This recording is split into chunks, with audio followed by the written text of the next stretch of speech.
చార్మినార్ వద్ద city civil కోర్టుకు bomb బెదిరింపు కలకలం రేపింది. కోర్టులో బాంబు పెట్టినట్టు గుర్తు తెలియని వ్యక్తి ఫోన్ చేయడంతో కోర్టు సిబ్బంది అప్రమత్తమయ్యారు. కోర్టు కార్యకలాపాలను నిలిపివేశారు. చీఫ్ మెజిస్ట్రేట్ కోర్టును మూసివేసి తనిఖీలు చేపట్టారు. డాగ్ బాంబు స్క్వాడ్ తో క్షుణ్ణంగా సోదాలు చేశారు.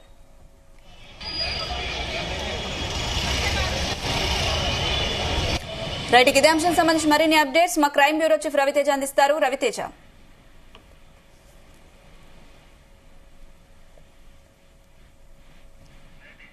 రవితేజ, ఆగంతకులు ఈ రోజు 4 చోట్ల హైదరాబాద్ లో బాంబ్ బ్లాస్ట్ జరగబోతా ఉన్నాయంటూ కూడా ఈ సమాచారాన్ని లేఖ ద్వారా సమాచారాన్ని ఇస్తూ ఈ ఒక్కసారిగా మెసేజ్ ఇవ్వడంతో హైదరాబాద్ పాత బస్తీలో ఉన్నటువంటి city civil court, Gymkhana grounds, judge quarters మొత్తం హైదరాబాద్ లో 4 చోట్ల ఈ బాంబ్ బ్లాస్ట్ జరగబోతా ఉన్నాయంటూ కూడా మెయిల్ ద్వారా ఈ సమాచారం ఇవ్వడంతో హైదరాబాద్ పోలీసులు బాంబ్ స్క్వాడ్ అంతా కూడా అలర్ట్ అయ్యి ముందుగా సిటీ సివిల్ కోర్టులో ఈ తనిఖీలు చేపట్టడం జరిగింది. అక్కడ ఉన్నటువంటి జడ్జ్, మిగతా న్యాయవాదులు, ఆ తర్వాత క్లయింట్ ఎవరైతే పేషీ కోసం వచ్చినటువంటి వారందరూ కూడా ఒక్కసారిగా ఉలిక్కిపడి అక్కడి నుంచి కూడా పరుగులు తీస్తూ ఆ కోర్టు భవనం అంతా కూడా ఖాళీ చేసి అక్కడి నుంచి వెళ్లిపోయిన తర్వాత డాగ్ స్క్వాడ్ బృందం అంతా అక్కడికి చేరుకొని కోర్టు భవనంలో ఉన్నటువంటి అణువుగా పూర్తిగా ఈ తనిఖీలు కొనసాగించారు. ఇప్పటి వరకు ఎక్కడ కూడా ఎక్స్ప్లోజివ్ మెటీరియల్ ఉన్నట్టుగా కూడా బాంబు డిటెక్టివ్ అయితే గుర్తించలేకపోయారు. ఆ తర్వాత ఇటు జిమ్ఖానా గ్రౌండ్స్, రాజ్ భవన్, జడ్జి నివాసం ఉంటున్నటువంటి క్వార్టర్స్, ఇలా 4 చోట్ల బాంబులను అమర్చామంటూ కూడా అగంతకుడు ఇచ్చినటువంటి మెయిల్ పైన బాంబ్ స్క్వాడ్ తో పాటు డాగ్ స్క్వాడ్ తనిఖీలు అయితే ఈ 4 చోట్ల కొనసాగుతా ఉన్నాయి.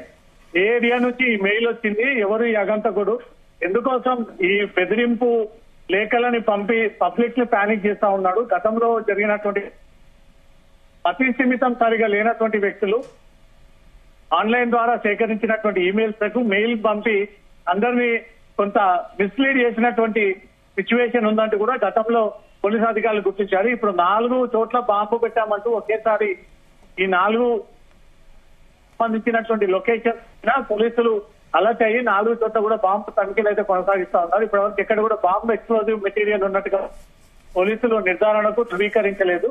ఇంకా తనిఖీలు అయితే కొనసాగుతా ఉన్నాయి.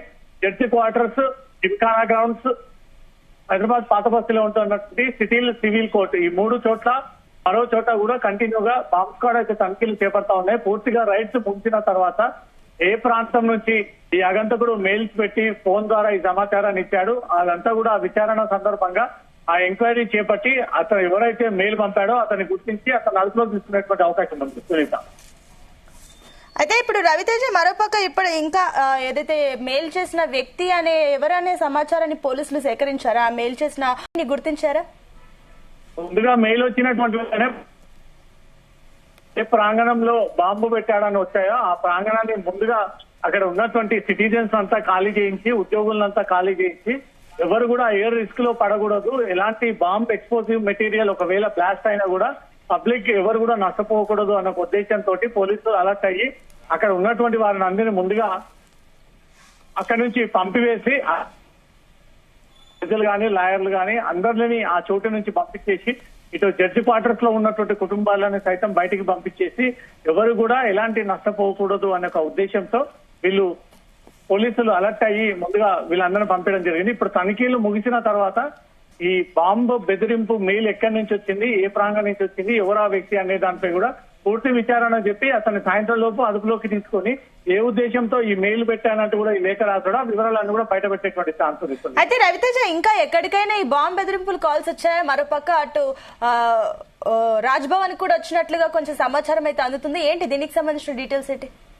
రాజ్ భవన్ వర్గాలకు సైతం ఈ మెయిల్ రిసీవ్ అయినట్టుగా తెలుస్తోంది. ఇటు సిటీ సివిల్ కోర్టులో రాజ్ భవన్ వర్గాలు వచ్చినటువంటి మెయిల్ ప్రకారంగా అక్కడ కూడా తనిఖీలు చేయడము, జిమ్ఖానా గ్రౌండ్స్ లో జడ్జిలు నివాసం ఉంటున్నటువంటి క్వార్టర్స్ లో వారి కుటుంబ సభ్యులతో కలిసి ఉంటున్నటువంటి ఆ ప్రాంగణంలో మొత్తం 4 చోట్ల బాంబులను అమర్చాము అంటూ కూడా ఒకే వ్యక్తి ఈ వివిధ డిఫరెంట్ ప్లేసెస్ కి చెందినటువంటి మెయిల్స్ కి ఫార్వర్డ్ చేయడంతో ఒక్కసారిగా నగర ప్రజలంతా కూడా ఉలిక్కిపడ్డారు.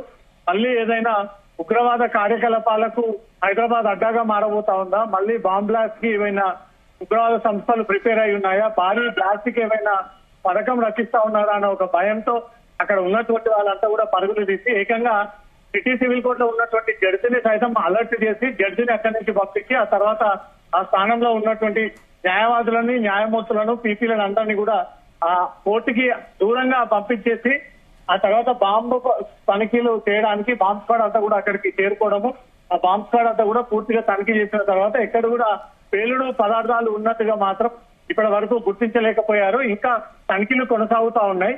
ఈ 4 చోట్ల పెట్టినటువంటి వ్యక్తి ఎవరు అనే దానిపై కూడా ఒక పక్క దర్యాప్తు సాగుతా ఉంది. ఇక కోర్టు కార్యకలాపాలను నిలిపివేశారు. చీఫ్ మెజిస్ట్రేట్ కోర్టుని ఇక మూసివేసి తనిఖీలు కూడా చేపట్టారు. ఇక డాగ్ అదేవిధంగా బాంబ్ స్క్వాడ్లతో క్షుణ్ణంగా సోదాలు చేస్తున్నారు. అయితే ఇందాక మా క్రైమ్ బ్యూరో చీఫ్ రవితేజ చెప్పినట్లుగా అక్కడ ఎలాంటి అనుమానాస్పద వస్తువులు కానీ అలాంటివి ఏవి కూడా కనిపించలేదు. దీనికి సంబంధించి కూడా ఇన్వెస్టిగేషన్ అయితే పోలీసులు స్టార్ట్ చేస్తున్నారు. అయితే ఎక్కడెక్కడ ఆల్రెడీ మరోపక్క అటు రాజ్ భవన్ కి కూడా ఇలాంటి బెదిరింపు కాల్స్ వచ్చాయి కాబట్టి దానికి సంబంధించి కూడా పోలీసులు ముమ్మరంగా అయితే చర్యలు చేపట్టారు. మరి దీనికి సంబంధించి డీటెయిల్స్ ఇంకా రావాల్సి ఉంది. ఇప్పుడైతే ప్రస్తుతానికి అక్కడ ఎలాంటి ప్రశాంత వాతావరణమే ఉంది. పోలీసుల అదుపులోనే అక్కడ సిచ్యువేషన్ కంట్రోల్ ఉందని కూడా మనకు అందుతున్న సమాచారం ఉంది. Media, please.